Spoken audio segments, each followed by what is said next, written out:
আমরা সবসময় চাইছি যে কিভাবে কি কাজ করব, কিভাবে কি করব।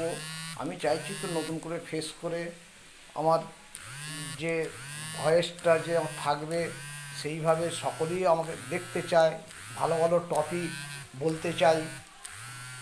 সেই টপিকগুলো সবাই চায় যে টপিকগুলো দেখি, টপিকগুলো কি বলছে না বলছে। কিন্তু আমার যতক্ষণটি ব্যাপারটা বুঝতে পারছেন তো, আমাদের এইসব নিয়ে কালচার নয়, তবুও করছি কালচার।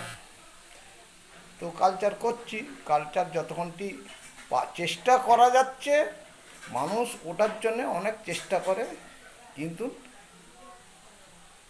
না না সময় হলে না করলে, কিন্তু যখনই এর সময়টা হয়ে যাবে তখনই আমি এই কাজটা ফুল ফর্মে কাজ করতে পারবো।